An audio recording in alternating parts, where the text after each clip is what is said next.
센타 센벨로. 자, за ширээний бүтээн ажлын утас гаргасан байгаа. Агаараа хамтраад ажлын утас нэг гэсний үйл ажиллагаа нэгдүгээр даалгаврыг өнцөг агаар агийн хаач нэрийг бүтээх байна. За хамтран явцаад нэг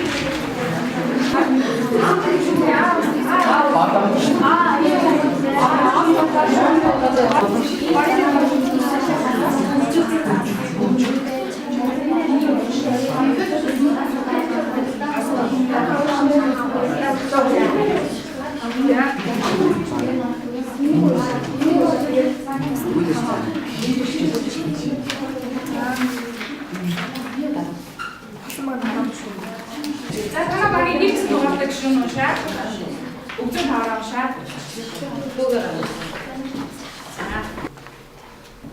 Урд орох үеийн урсгал нэг бүтээгдэл амт гэдэг үгний аа хасаад толбож нийлүүлж уншвал хөрөнгө мөнгө үржүүлэх газрын нэр болно.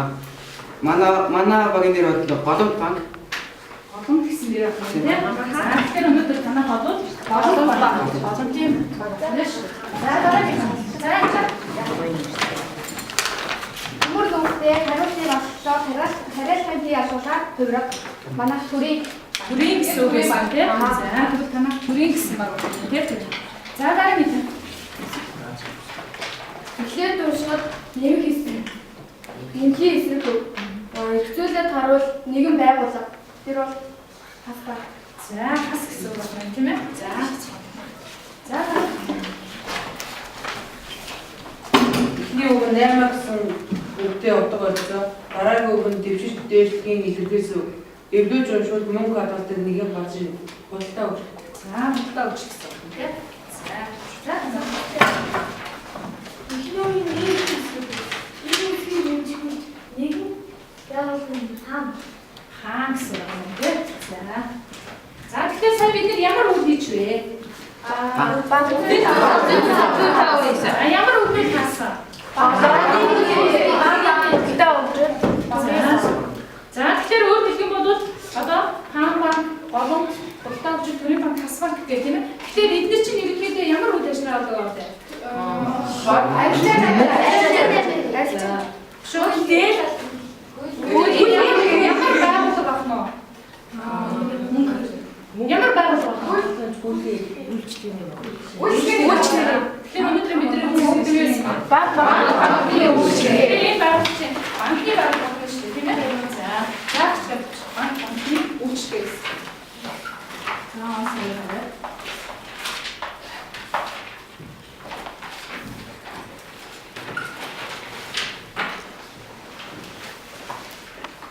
Эмгэний онцгой асуудал. За тэгэхээр багш нь баг болгонд хадгаламжийн дэвтэр нээж 100,000 төгрөгийн хадгаламжийн дэвтэр нээж та нар даалгавар болгоно гүйцэтгэх болгондоо хэрвээ даалгавраа зөв гүйцэтгэх юм бол 10% банк хадгаламжийнхаа хүүг явах нь өсгөн гэсэн үг байна. Даалгавраа дутуу гүйцэтгэх юм бол 5% огт гүйцэтгэж чадахгүй байх юм бол одоо өсөхгүй байх нь шүү дээ тийм ээ. За тэгэхээр энийг үйл ажиллагааны явцын донд баг өөрөө үнэлгээ мэдээ хийгээд явна гэсэн үг юм шүү. За.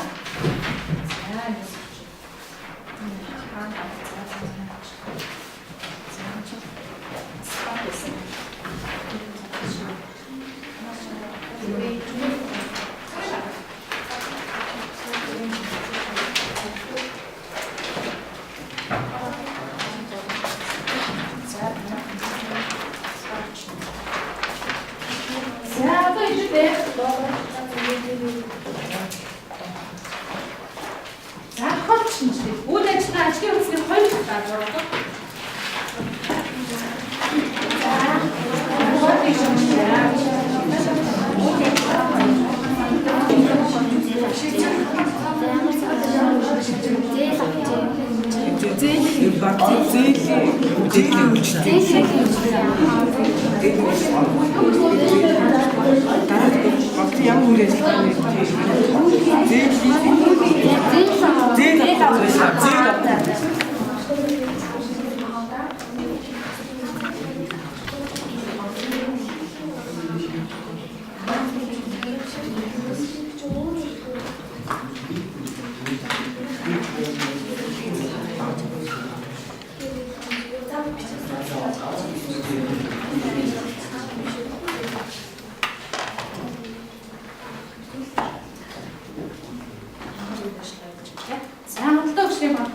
За яшээ.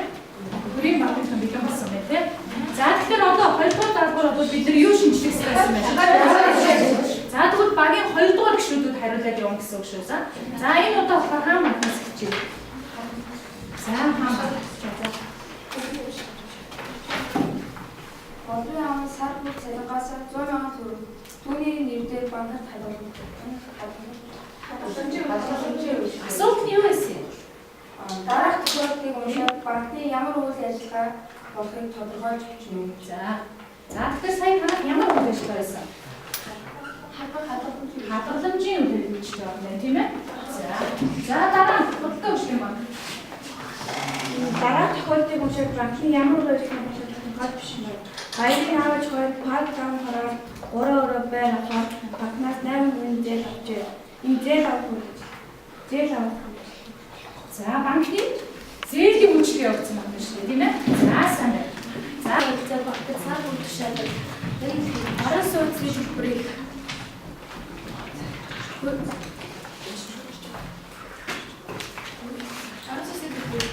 за юу? араас үйлчлэг гүйлгээ хийх. За гүйлгээ хийх үйлчлэгсэн тийм ээ? Гүйлгээ хийх үйлчлэгсэн. За сайн байна. За дараа юм.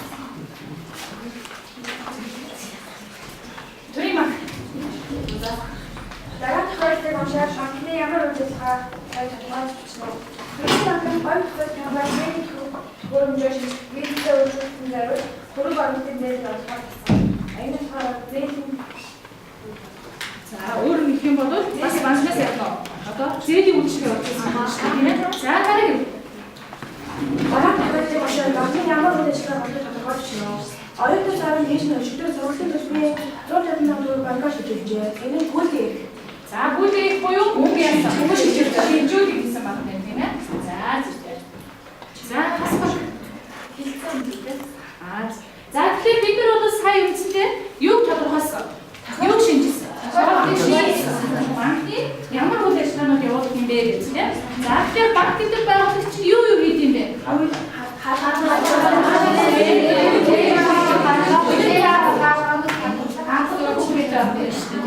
За тэгвэл дараах тугуур хүмүүлийг шиг банк гэсэн тодорхойлолтоо нэг өгүүлбэрээр хэлнэ. Тэр дээр хэлбэрээр байна.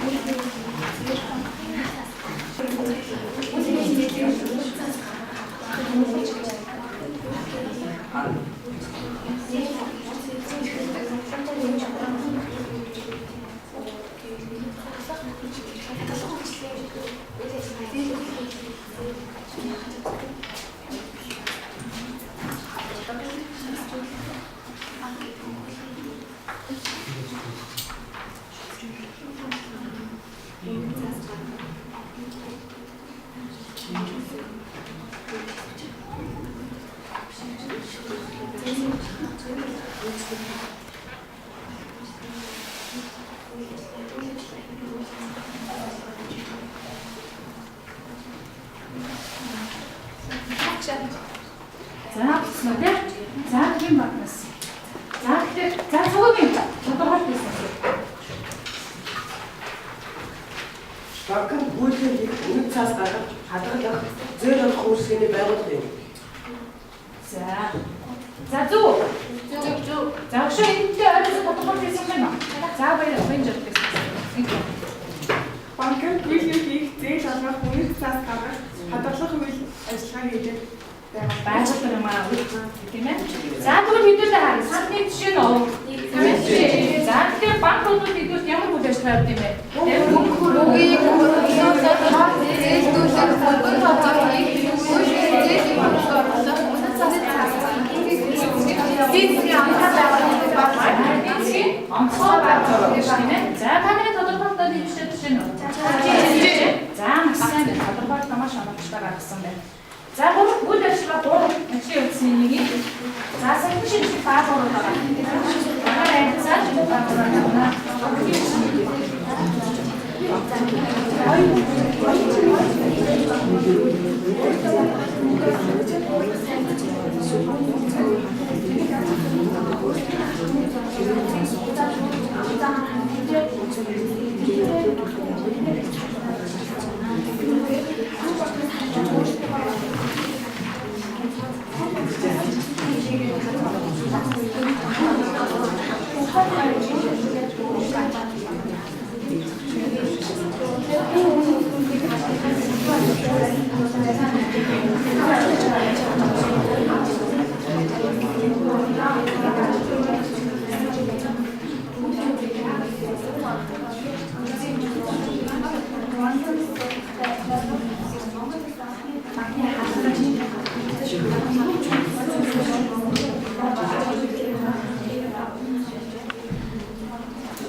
За асфальт шиг хултаа үүсгэх юм байна. За хаан баг тийм ээ. За одоо тохиолдолд бид сургалтын шийдэл даалгаврууд байгаа. Үйл ажиллагаа гурыг тийм ээ. За багийн 3 дугаар гишүүд нь хариулнаа. За ингээд асфальтнаас эхлэв. Манайх болохоор дараах мэдээллийг уншиж судлаад банкны тогтолцоог хэвлүүлсэн байгаа. Тэгээ манайх зах зээлийн үйл банкны Төв банк, Арижаны банк гэсэн хоёр тогтолцоос бүрддэг байсан. Манай улсын Төв банк нь Монгол банк. Тэгээд харин бусад банкуд нь болохоор Арижаны банк. Жишээ нь Хас банк, Капитал, Голомт гэх мэт банкуд байдаг. Банкуд байна тийм ээ. За банкны тогтолцоо шүү дээ. За банкны үүслийн тухай сургалтын шийдэл даалгавар яг байгаа да. Банкны за хаан банкны ярьсан. Хоёр чимээлийн тахчууд өөрсдөө байгаа нэг аль мөнгийг хадгалахын тулд цоочдоос авах хэрэгтэй болсон. Тэгээд энэ цоочдоос автаа болоод тэгээд бусад хүмүүс тэр цоочдоосаа байдгийг мэддэг учраас мөнгөө хадгалаад байсан. Тэгээд зарим хүмүүс тэр мөнгөө хадгалуулахаар бас өөрийнх нь ажлаас илүү юм байна гэж одоо зарим дарахчууд дарахныхаа ажлыг орохоор тийм бусдын мөнгийг хадгалдаг гэсэн. Зарим үйлчлэгчид нь болохоор мөнгөө удаан хугацаагаар авахгүй. Тийм болохоор тэрийн өөр хүмүүст хүүтэйгээр зээлүүлдэг болсон. Тэгээ ингээд анхны банк үүссэн. Тэгээд Монгол болохоор анхны банк нь болохоор Монгол цэвэрлтийн хөрөнгөөр 1924 онд Тэгээ банк гэдэг үг чинь өөрөө юу гэсэн? Банк гэсэн италик үг гарч байна. Банк гэсэн үгээс үүсдэг юм шиг тийм. За бас банкны үүсгэх тухай хэлээ тийм. За дараагийн банк болохоор Төв банкны тухай шийдэл даалгаврыг ялгарлаа. За манай Төв банкны бусад банктай шинэ мэдээлэл болсон.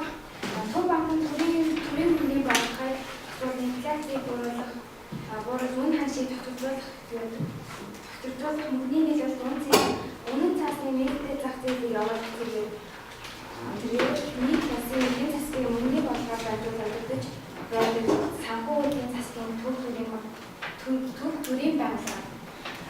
Монгол банк нь манай улсын Төв банк нь ямар банк? Монгол банк шүү дээ. За амсан хаалгамжтай үзлээ. За Арижаны банкны тухай байна.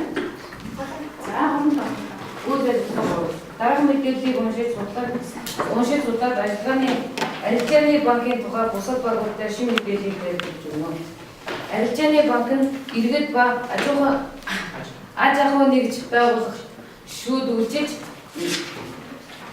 үйлчилж хэдэнтэй харилцдаг банк. Төв банкнаас зээл аваад илүү гарсан зээлээ хүү тогтоож тиймээс зээлийн хүү өндөр байдаг. За тэгэхээр Арижаны банкудаа иргэд өдөр тутмын бүлгээр үйл ажиллагаа болон чи ямар банкаар явуулдаг?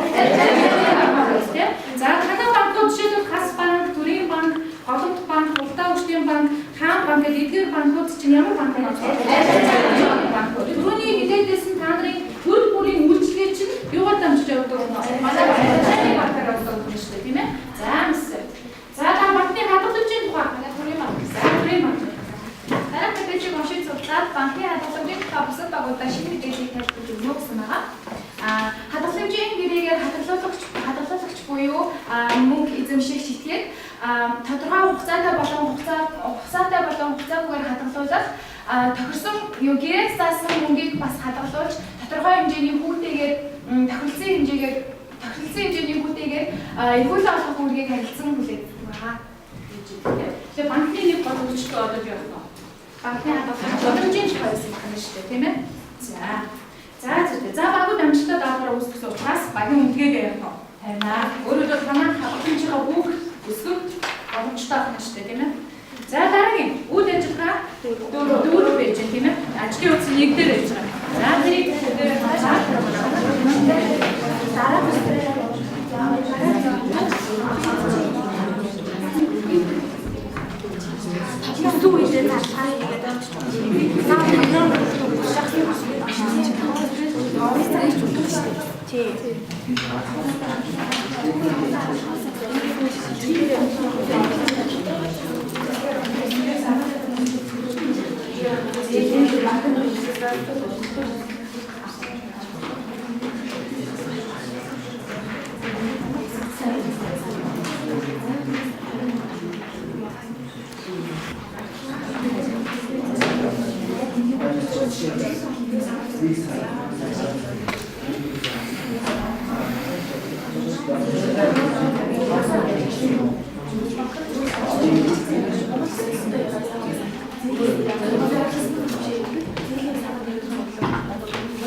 манай багт болохоор уян хадгаламжийн тухай тайлбарлах гэсэн байна. Уян хадгаламжийн гүн алхахлаар улирал тутам төсдөг хүссэн үедээ зарлага орлого хийж болно. Тэгээд боломжтой хамгийн шилдэг, хамгийн уян хатан нөхцөлтэй хадгаламж болдог. Энэ бол хадгаламжийн нэг юу байна вэ? Төрөл шийдэг. За асуу. Манай болохоор дараах мэдээлэл уншаад хугацаатай хадгаламжийн тухай тайлбарлаж байна. Тодорхой хугацаатайгаар өөрийн нэгэн шүргөө найдвартай хадгалахтай өндөр бүтээгээр хадгалах хугацаатай хадгаламж гэдэг. Тэгээд жишээ нь 1 6 12 24 36-аас гараад хадгалах. Хадгаламж гэж байна. Энэ бол бас хадгаламжийн нэг байна. Өөрөөр хэлбэл за болон тохыг хавах шүү. Үйл ажиллагаа 4. Дараах мэдээлэл уншиж зорилготой хадгаламжийн тухай тайлбарлаа. Би зорилготой хадгаламжийн мөнгө хадгалснаар хоригдлуулснаар хүүгийн авлага олгоос гадна зээлийн өнгөлтийн нөхцөлөөр авах боломжтой. Тэгээд зорилготой хадгаламжийн мөнгө хадгалснаар ирээдүйдээ төрөг болгох боломж. Зорилготой учраас тийм. Жишээлбэл ямар зорилготой ч болох зорилготой зорилготой хадгаламжийн мөнгө хадгалснаар том болоод байшаа авах юм машин авах юм байна.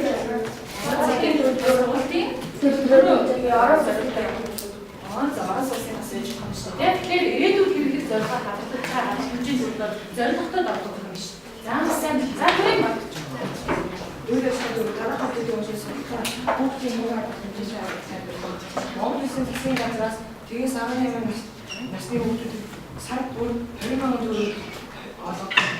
Тэгээд өндөр мөнгөөр хөнгөлсөн үүссэн хүүхдийн ирээдүйн зорилго тэмүүлэх хөлбөрөөр одоо өссөн university сонгох юм тийм суулгаан төлбөрийг хийгээд ашигладаг нөгөө сонирхолтой явдлыг зориулсан хадгалах. Энэ хүүхдийн мөнгө хадгаламж тийм. За хүүхдийн мөнгө хадгаламж маань бас хадгаламжийн нэг байна. За хаан банкны хадгаламж шүү. Үйл ажиллагаа 4. Дараах их материалыг уншуулаад хугацаагүй хадгаламжийн тухай тайлбарлаа. Тодорхой засаг хугацаагийн бөгөөд хүссэн үед авлага задлыг гүйцээж явдаг хадгаламжийн доод үлдсэн 5,000 төгрөг. Тэгэхээр ихэвчлэн хадгаламж маань хугацааны хугацаанд ямар төрөлтэй юм бэ? Тэгэхээр хугацаагүй хадгаламж одоо өөрөөр ямар даваа талтай вэ? Хүссэн үед орлого зарлагын хүрээр хэсүү үеэр хийж байна. Тэгвэл хугацаатай хадгаламж бол ямар? За та хадгаламжтай юу? За тухайлбал төлгийн хадгаламжтай юу? Сонирхож болох уу? За жишээлбэл алтан засгийн хувьд бол ямар хадгаламж байдаг юм бэ? Хугацаатай хадгаламж байна тийм. За хангамжтай юм байна тий. За цогог Хаа багт хугацаа таа. хугацаатай хадгална. Жишээлбэл хугацааны ямар хугацаатай бол 18 хүртэл авсан. 18 унаас хүртэл хадгалсан. Зорилготой хадгаламжууд болно тий. За 90 саятай. 90 сая томлоод болоод зарцуулах хадгалсан тий. За тэгэхээр ийм хадгаламжийн одоо үйлчлэгээний байж болно шүү дээ. Төлөвлөл байдаг юм тийм ээ. За агууд үйл ажиллагаа юм тий. За үйл ажиллагаа 5 ажлын утас 2 дээр байгаа. Агшаа юм тий. Ажлын утас 2 дээр. За бид нар сайн нэг хадгаламжийн тухай ярьсан учраас хэдүүлээ одоо хадгаламжийн хүү болон хоригдлоо өсгөцгөө юу гэсэн байна. За бодлого байгаа нэгдүгээр бодлого гэдэг хамт бодлоо. Тус тусдаа болоод цагаан самбар дээр болоод тэгээд ажлаа өгөж гаргах байгаа.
За тэгэхээр энэ удаа үндсэндээ өгсөн бодлогын өгөгдөл маань 2014 оны 3 сарын 13-нд төгсөөгийн төрсөн өдрөөр аав ээж хоёр түн хаан банкнд жилийн 15% хүртэл 300 мянган төгрөгийн хадгаламж хийсэн байна тийм. Тэгэхээр төгсөө жилийн эцэст хэдэн төгрөгийн хадгаламжийг хүү авах вэ гэсэн бодлого байсан тийм үү?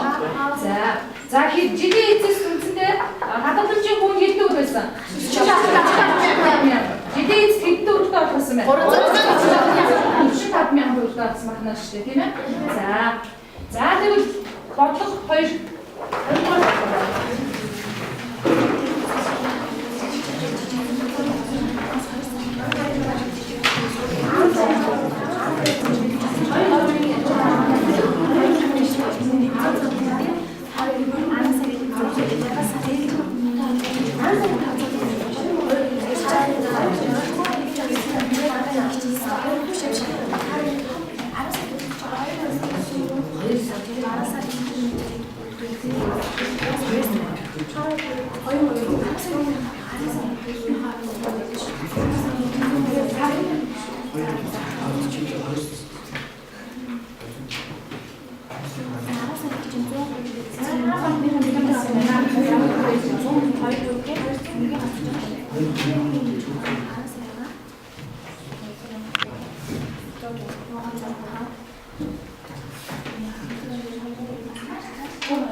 жижиг дунд үйлдвэрлэлд явуулахаар банкнаас сарын 2% хүүтэй 10 сая төгрөг зээлж авсан байна тийм ээ. Тэгэхээр 60 сард хэдэн төгрөгийн зээлийн хүү төлөх вэ? Тооцоо зээний хүү төлбөөсөн юм бэ? 2 сая төгрөгийн 10% гэсэн учраас тийм ээ. За тэгэхээр эхлээд бид нэр ямар төрлийн бодлого бодчихвол сая. Эхний бодлого сая бол ямар төрлийн тэгэхээр бид нар банкны үйлчлэгээ авахдаа хадгаламжаар хүү үсгэж авч байгаа тийм ээ. Зээл авсан бол буцаагаар хөлдөг ийм одоо үйл ажиллагаа явуулдаг юм шүү дээ тийм. За маш сайн байна. Амжилттай учраас нэрээ байна. За үйл ажиллагаа 6. За 6 дугаар үйл ажиллагаа банкны үйл ажиллагааг тусгай гэсэн байна.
Манай сургууль цахилгаан ус дулааны хэрэгэлсэн мөнгөө хэрхэн төлдөг вэ гэсэн байгаа.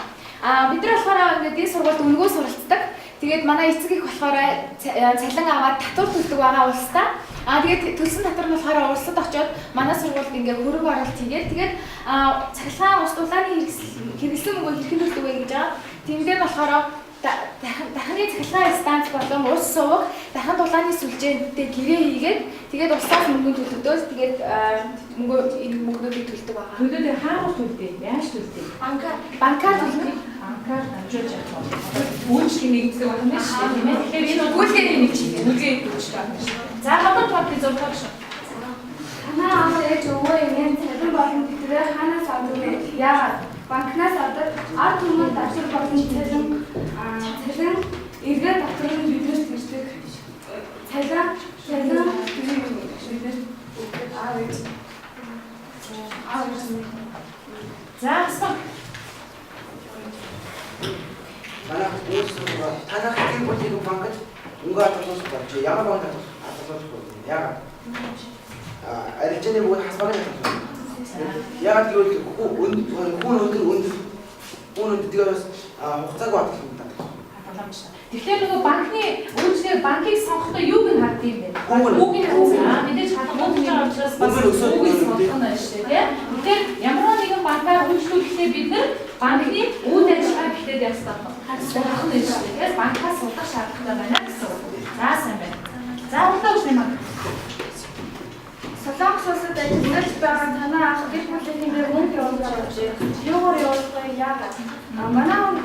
Манай өвчл банкаар мөнгө төлөх үйлчлэгийг санхүү явуулсан. Яагаад гэвэл бүрэн шугал бас найдвартай.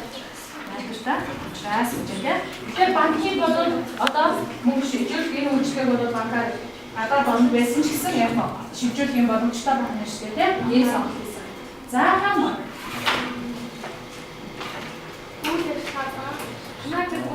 Банкнаас авах болов яагаад ямар зэрэг үгүй инженертэй авах вэ? Манай хэвээр банкнаас машин авах арга төгрөг юм байсан. Яагаад хүүхдтэй хөвж одоо хат юм байна. Хэрэгцээний нэг зэрэг хоолоос байна тийм ээ. За тэгэхээр сая бол бид ямар үйл ажиллагаа явуулж байна? Банкны үйл ажиллагаа сонгож хийжлээ шүү дээ тийм ээ. За гайсан багуудын үйл ажиллагаанд одоо за үйл ажиллагаанд одоо ажлын үсний мөнгө хадгалах байсан. Мөнгө хадгалах. За банкны хадгалахын давуу суултаад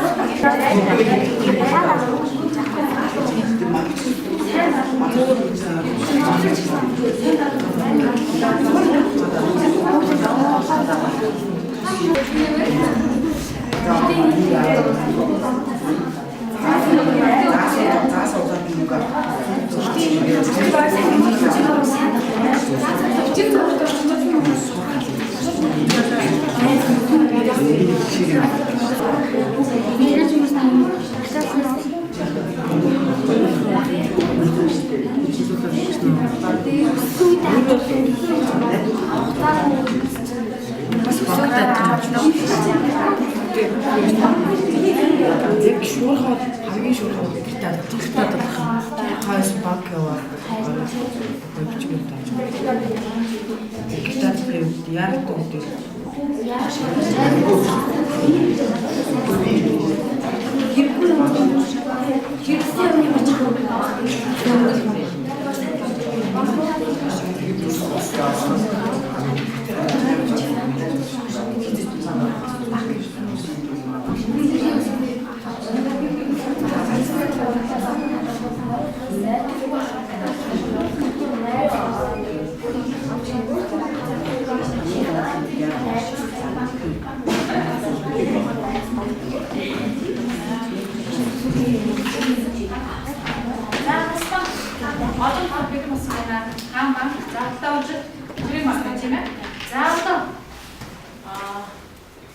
Төрийн банкнаас ихтэй багийн ахлах шиг хариулаад байт тийм ээ. Асуултаас хойшаа.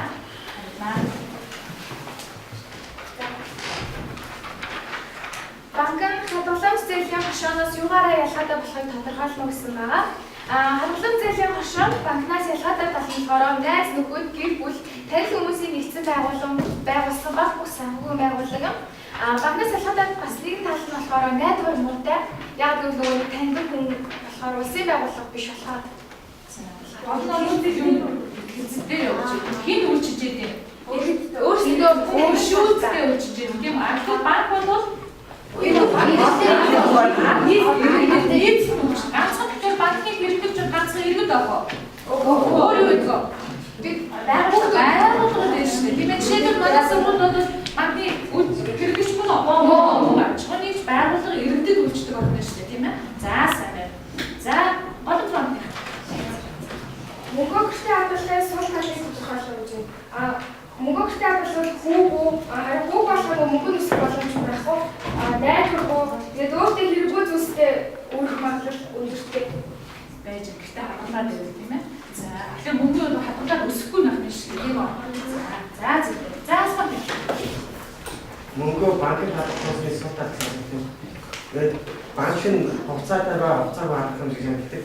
Хугацаатаа хадгалах чинь хугацаатай банкнд мөнгө заавал оноос захин заавал мөнгө авдаг. Үүнээс мөнгө авч чадахгүй. Тэгээд хугацаатаа хадгалах чинь мөнгө өссөн үед авч чаддаг. Тэгээд аваад мөнгөөр дуусгах хэрэгтэй. За тэгэхээр өөр хэлбэл бол банк бол үнэндээ нөгөө бас найдваргүй банк мөнгө хадгалж шүү дээ. Тэгээ давхар Тийм ийм асуудал шүү дээ. За бодлоо. Манай багийн үйл ажиллагаа 7 болохоор мөнгөө гэртээ хадгалахын давуу талыг тодорхойлох гэсэн юм. Энд дээр бол хүссэн үедээ авч өгнө, ордог салбарт авч өгнө. Энэ нь бол банкнаас хамгийн ялгарх зүйл болохоор яг яалтаа шуурхай мөнгө хэрэг болсон үед болохоор өөрөө энэ яг тийм банк захирал явах ажилгүй өөрөө гэрээсээ шууд авах боломжтой. За бодлоо шүү дээ. боломжтой гэсэн үг тийм. За маань үйл ажиллагаа 7 мөнгө өрөмтлөө банкны хадгалахын давуу талыг тодорхойлно. Мөнгө өрөмтлөө банкны хадгалахын банкны хадгалах найдвартай хадгалсан мөнгө нь тодорхой хэмжээгээр өснө. Хэрэгцээтэй үедээ авч хэрэглэх давуу талтай. за хэрэгцээтэй үедээ авах тийм ээ. За сайн.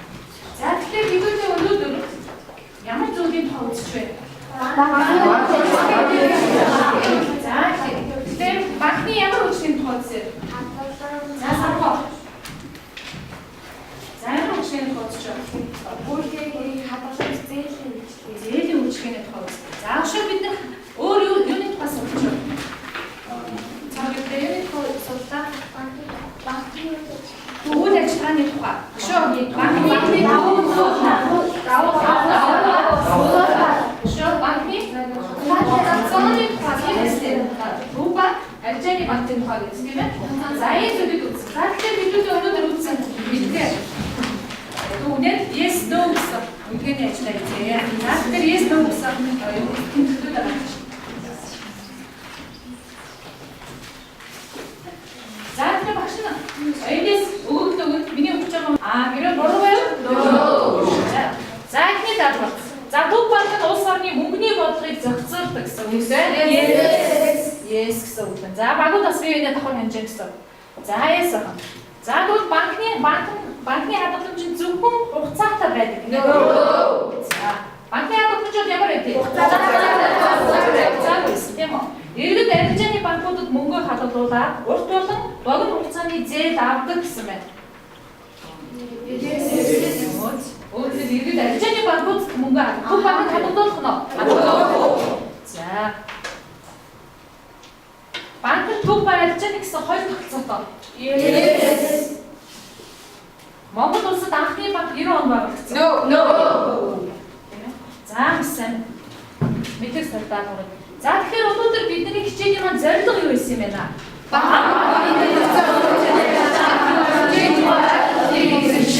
Тэгэхээр та нар банкны тогтолцоо, банкны хадгаламж үйл ажиллагааны тооллыг эзэмшиж чадав. За энэ мэдгийг бүтээхийн тулд хэдүүлээ хэд хэдэн алхмууд хийсэн. Энэ бол бидний өнөөдрийн хичээлийн зорилго байлаа шүү дээ, тийм ээ. За эхлээд бид нар ямар үйл хийсэн? Үүсгээд бид нар ямар алхам хийсэн? Банкны юу хийсэн? Үйл ажиллагаа явуулсан. За дараа нь бид нар банкны арилжааны банкны хадгаламжийн тухай ойлгуулсан шинжилсэн байна тийм. За дараа нь одоо бид нар ямар алхам хийсэн? За энэ хүн маань бидний өнөөдрийн хичээний зорилго байсан байна шүү дээ тийм ээ. За тэгэхээр бидний өнөөдрийн үйл ажиллагаа явуулахдаа бид нэр хичээлийг хэлэхэд бол багш та хэдэн төгрөгийн хадгаламж нээж гисэн бэ те? 100.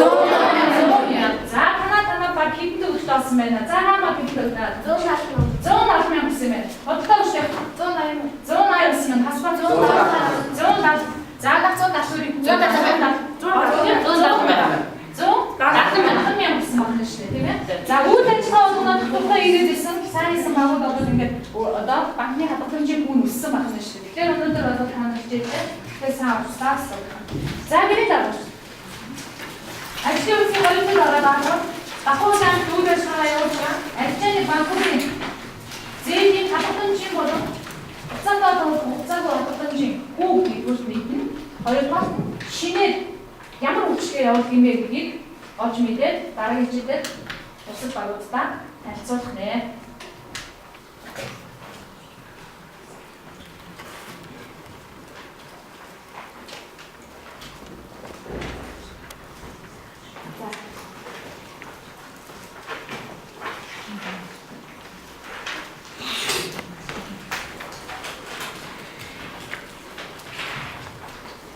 дээр сэтгэл хангамжийн мөнгөний самбар дээр бүгдээрээ өнөөдрийн хичээлийг хэдэн удаа ойлгосноо энэ дээр бичээд дээрээс нь дараагийн хичээл дээр тодорхойлж нэмж асуухаар зүйл байвал нэг талд нь хамгийн сайн ойлгосон зүйлээ нөгөө талд нь бичээд тэгээд сэтгэл хангамжийн самбар дээр бүгдээрээ тайлбарлана.